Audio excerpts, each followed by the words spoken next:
Halo, selamat pagi dan salam sejahtera untuk kita sekalian. Pada kesempatan ini, kami akan memberikan tutorial bagaimana mengirimkan naskah artikel atau submission artikel ke jurnal-jurnal ilmiah yang ada di bawah naungan UPT Publikasi dan Penerbitan Universitas San Pedro. Di UPT Publikasi dan Penerbitan Universitas San Pedro, ada beberapa jurnal yang dikelola. Ada Abdi Unisap, Jurnal Pengabdian kepada Masyarakat. Ada Sibernetik, Jurnal Pendidikan dan Pembelajaran. Ada Edukasi Tematik, Jurnal Pendidikan Sekolah Dasar. Ada Leksikon, Jurnal Pendidikan Bahasa Sastra dan Budaya. Dan Abdi Nusantara, Jurnal Pengabdian kepada Masyarakat, bekerja sama dengan PT Media Edukasi Nusantara dan LPPM Universitas San Pedro. Nah, di kesempatan kali ini, kami akan memberikan tutorial bagaimana cara mengirimkan artikel bagi Bapak Ibu sekalian atau adik-adik mahasiswa yang ingin mengirimkan artikel ke jurnal-jurnal kami.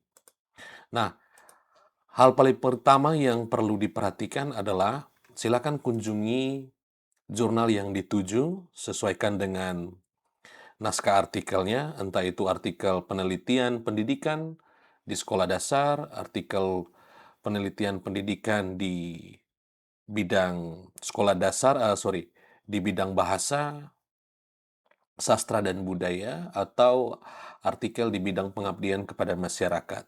Nah, pada kesempatan kali ini, kami memberikan contoh pada salah satu jurnal, yaitu Abdi Unisap, Jurnal Pengabdian kepada Masyarakat.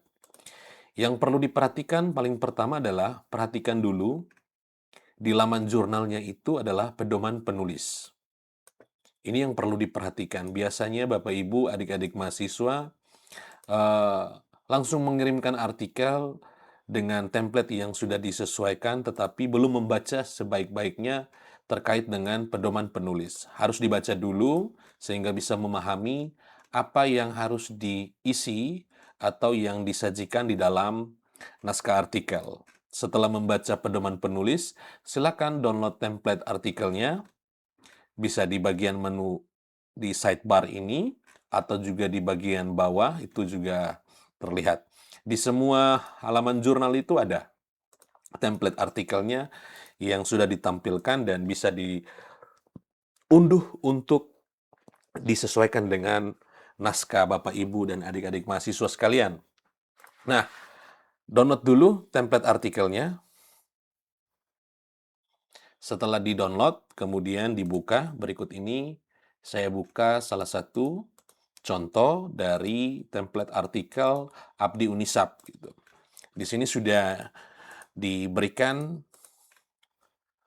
template-nya. Yang paling pertama itu judul, silakan disesuaikan. Kemudian nama penulis,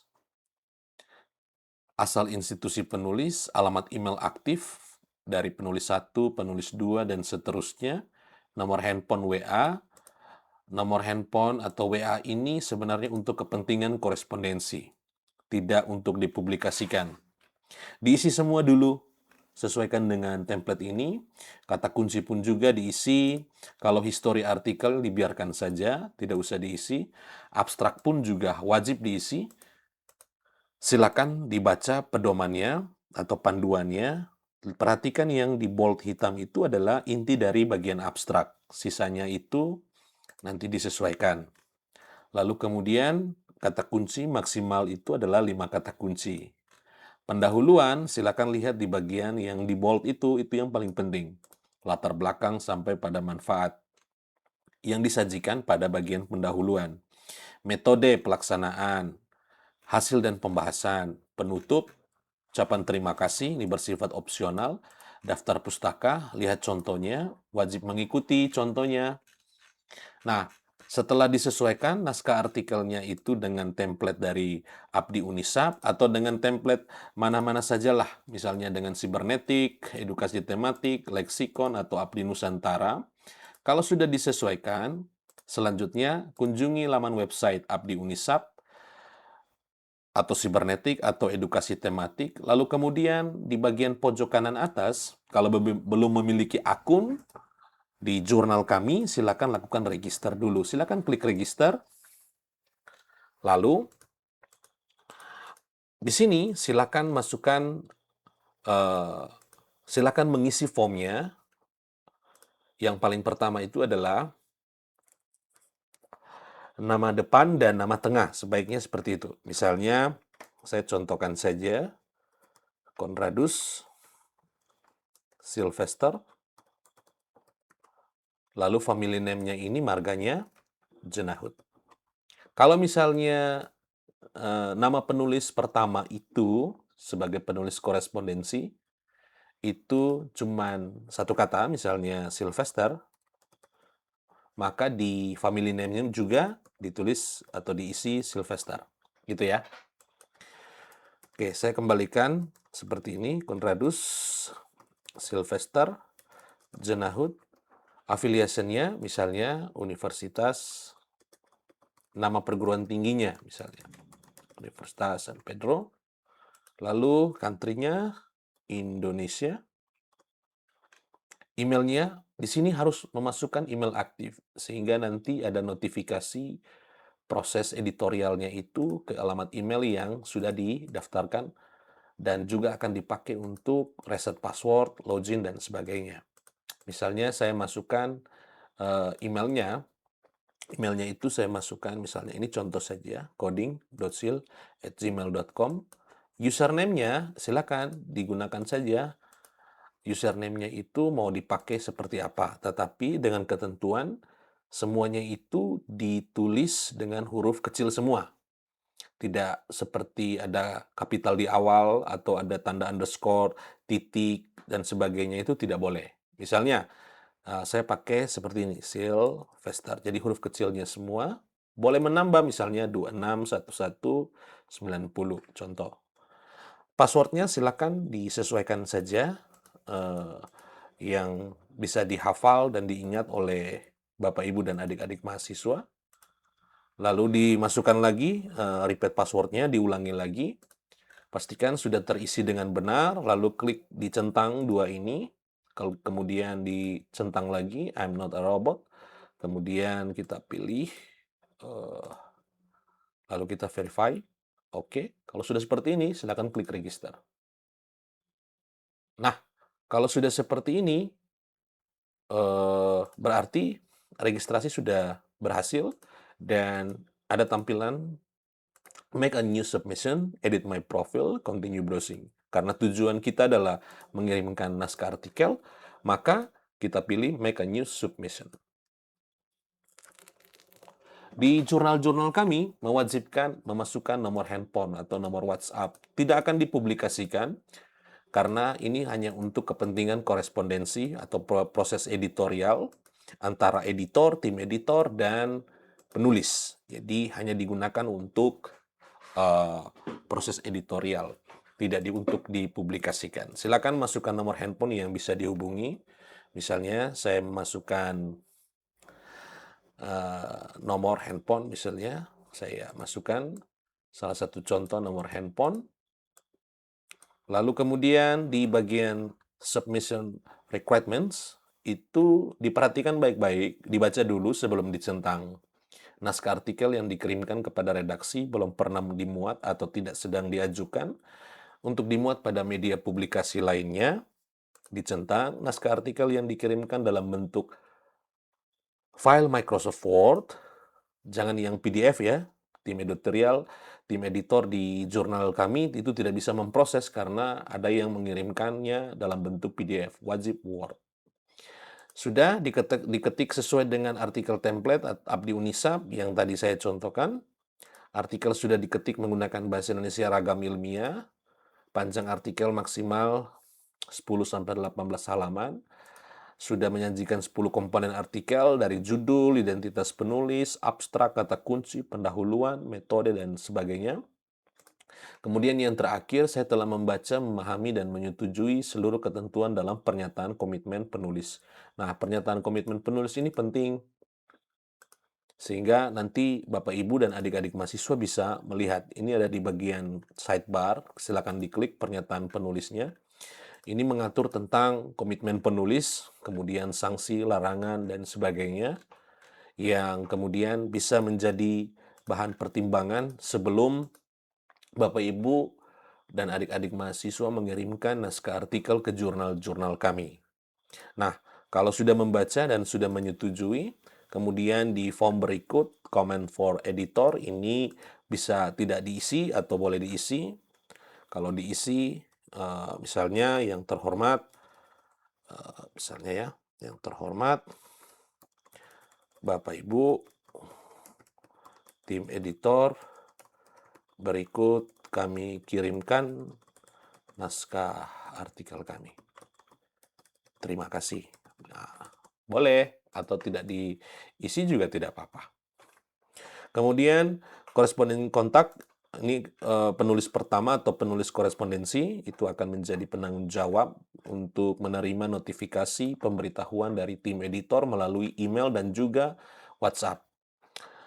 Lalu di bagian bawah dicentang, kemudian dicentang lagi, save and continue. Nah, di bagian berikut ini diminta untuk upload submission. Jadi kita silakan klik add file atau upload file untuk mengunggah naskah artikel yang kita sudah sesuaikan dengan template. Nah, silakan diklik upload filenya, lalu kemudian bisa di... Ini saya berikan salah satu contoh dalam bentuk Word, saya mengunggah kembali template-nya, tetapi nanti Bapak, Ibu, dan mahasiswa, adik-adik mahasiswa, bisa menggunakan naskah aslinya yang sudah disesuaikan dengan template-nya. Saya open, kemudian diklik artikel teks, lalu save and continue. Nah, di sini diminta beberapa form isian. Prefix ini boleh dikosongkan. Yang wajib ini kalau bertanda merah itu wajib, title atau judul artikelnya harus sama dengan yang diisi di template. Saya berikan satu contoh judul saja. Nanti ini disesuaikan dengan judul artikel Bapak Ibu sekalian. Saya paste di sini. Ini sudah. Subtitlenya dikosongkan saja. Abstrak itu wajib. Harus diperhatikan. The abstract must be 250 kata ya. 250 kata maksimal. Sehingga nanti disesuaikan di template-nya itu. Disesuaikan 250 kata. Nah, ini saya contoh kopikan saja dari template-nya. Nah, saya sebaiknya ditempel sebagai teks biasa saja. Lalu kemudian diklik dulu bagian ini, full screen, kemudian format, di lainnya dikasih justified. Oke. Kalau sudah seperti ini, nah, list of contributors, ini penulis pertama sebagai penulis korespondensi. Nanti bisa ditambahkan lagi, misalnya ada 2 atau 3 penulis yang ada di dalam artikel, itu harus sama dengan yang diisi di sini. Misalnya, kalau hanya satu penulis, ya berarti tidak perlu add contributor. Silakan kalau ada 2 penulis di add contributor, kemudian seperti waktu registrasi, nama depan, nama tengah, family nama belakang, kemudian nama publik. Ini wajib diisi ya. Misalnya saya masukkan Osniman Paulina. Ini nama depan dan nama tengah. Kemudian nama belakang itu Maure misalnya. Nah, kalau form yang kedua ini wajib ditulis lengkap. Ya, wajib ditulis lengkap. Oke. Emailnya, masukkan email penulis kedua misalnya. Yusniman, oke. Lalu country, Indonesia. Kemudian user detail dikosongkan saja. Affiliation ini wajib diisi ya. Wajib diisi. Ini bio statement-nya dikosongkan. Contributor role-nya itu dipilih saja author. Yang prinsipal kontak ini tidak perlu dicentang karena yang pertama itu yang menjadi prinsipal kontak biasanya. Kalau yang kedua ini dicentang karena akan masuk dalam list sebagai penulis di sistem OJS. Lalu kemudian klik save. Nah, ini sudah bertambah satu penulis. Karena ini saya berikan contoh bahwa ada 2 penulis di dalam artikel itu. Lalu yang berikut, kata kunci. Kata kuncinya itu wajib dimasukkan ya, minimal 5 kata kunci. Misalnya saya mengambil contoh kata kunci yang pertama, pelatihan misalnya, kemudian penelitian tindakan kelas, sekolah dasar, atau saya masukkan dulu guru, oke, lalu sekolah dasar, oke, oke, misalnya ada 4 kata kunci, reference atau daftar pustaka, misalnya. Saya berikan contoh, Bapak Ibu harus memasukkan daftar pustaka yang disitasi di dalam bagian tubuh artikel, itu juga harus ada daftar pustaka. Nah, di daftar pustaka itulah yang dimasukkan. Misalnya saya ngambil contoh 2 daftar pustaka ini dari jurnal, lalu saya paste di sini. Nah, saya paste di sini, lalu klik Save and Continue. Nah, ini membutuhkan konfirmasi. Ini kita bisa langsung saja klik Finish Submission. Oke. Tunggu beberapa saat.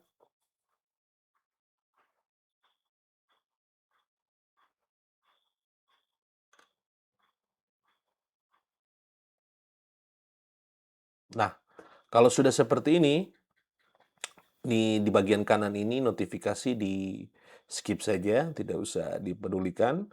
Kalau sudah seperti ini, submission complete artinya naskah sudah berhasil terkirim ke Jurnal Abdi Unisab. Nah, caranya bagaimana untuk mengeceknya? Klik Return to your dashboard. Oke, kalau sudah seperti ini, berarti naskah itu sudah terkirim ke Abdi Unisab. Tinggal nanti menunggu informasi lanjutan dari tim editor dari Jurnal Abdi Unisab. Nah, seperti inilah contoh melakukan pengiriman artikel atau proses submission naskah artikel ke jurnal-jurnal yang ada di bawah naungan UPT Publikasi dan Penerbitan di Universitas San Pedro. Sekian dan terima kasih, semoga bermanfaat.